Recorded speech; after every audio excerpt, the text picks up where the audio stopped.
Yo guys, welcome back. So, in today's episode, I'm just going to be talking about the lore for the plastic Warzone. I know some of you guys have kept up with the lore, then you'll sort of know most of this stuff, but yeah, let's get straight into it. So, the creation of the plastic Warzone universe. It was influenced by many different things. The idea of a war between all different types of toys was something I found to be pretty interesting. And one main thing that got me to make the series was by watching similar content on YouTube, like Toy Warfare by Maladaptive Films. I think that's how you say his name. But yeah, enough talk about why I made the series. Let's talk about how it was made in the lore.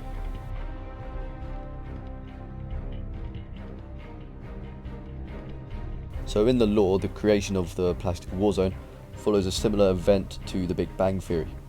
This turn of events leads to the creation of billions of galaxies, stars, planets, and so on. One of those galaxies is unique. Its most common element is plastic, and as a result, a majority of its life and creations would also be plastic. On one specific planet called Plasticonia, the events of the plastic Warzone takes place.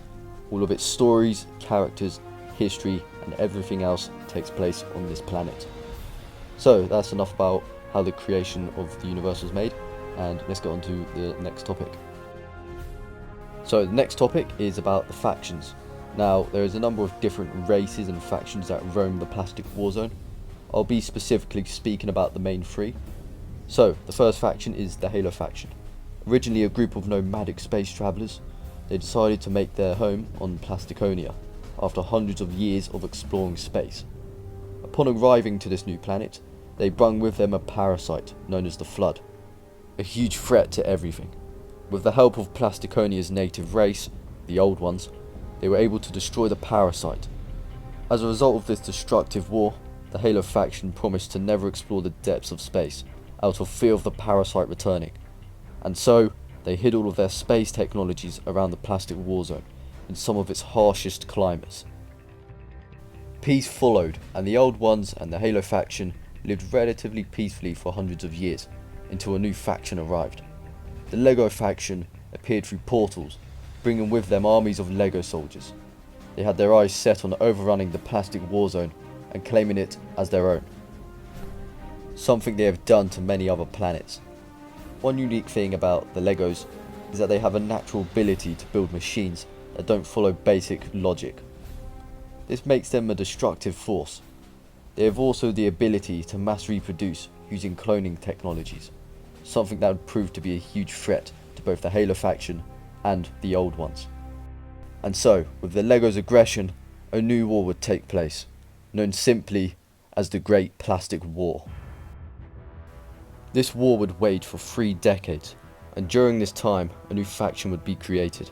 To counter the threat of the Legos and its deadly mass production of new soldiers, the Old Ones and the Halo faction came up with a plan, and so the Army Men were born. Through hard research and dedication, the efforts of both factions were capable of making a new species. The Army Men were able to mass produce just as quick as the Legos, and proved to be a deadly force on the battlefield. Although lacking the technology of their creators, the Army Men were still able to hold their ground with tactics and numbers. The Army Men came in many different shapes and colours, and that would become more widespread as time went on. As the Great Plastic War started to slow down, many of the Army Men decided they wanted to create their own factions. No longer did they want to be servants. They split off into a number of factions resembling their own colours. The most dominant of these groups are the Greens and Tans. Another recent faction to emerge are the Reds. More directly related to the Halo faction, they have advanced technology. A small sub-faction within the group has lost its tech and essentially become a tribe, whereas their more technological counterparts have hidden themselves underground in caves, waiting to emerge one day. Shortly after the Army Men rebellion, the Old Ones went missing, almost as if they just vanished out of thin air. Most of the factions would come to a common conclusion that they entered a spirit form, but that was simply their own conclusion, and not based on fact. No one truly knows what happened to the Old Ones.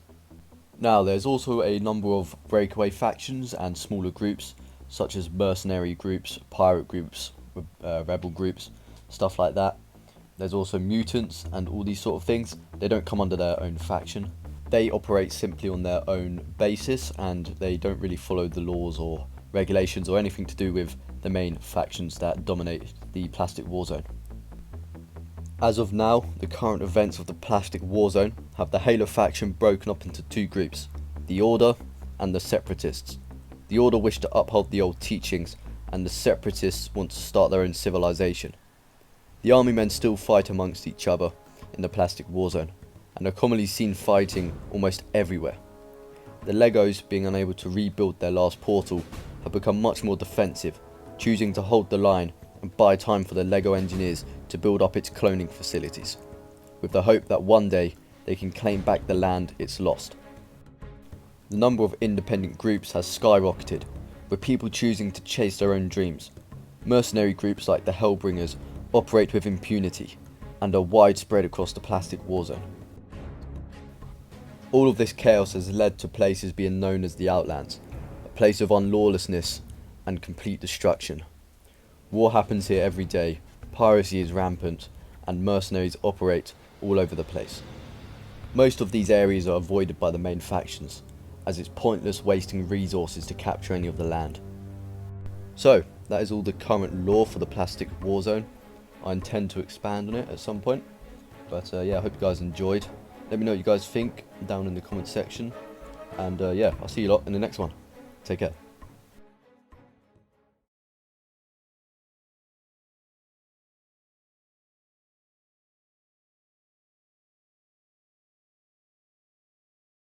Emerging from slumber is a gratifying development, as it grants me the opportunity to seamlessly resume my research. The Halo individuals have consistently piqued my curiosity, owing to their remarkable intellect. The undeniable truth is that your race played a pivotal role in aiding our endeavors to craft a novel species. This contribution's significance cannot be understated. A compelling prospect arises. A more in-depth study of the Army men, whose decision to splinter from our dominion and establish their own factions is intriguing. It may be possible for me to discern the cause underlying my creation's departure from their innate biological programming. Perchance, I could endeavor to unravel the enigma surrounding the prowess of Lego constructs in defying the confines of physical laws, a pursuit brimming with the promise of profound revelations. The prospect of unearthing such extraordinary capabilities resonates as an endeavor of singular import. This realm presents an abundant reservoir of knowledge and wonders to explore, a sentiment that endures despite my own venerable age spanning centuries.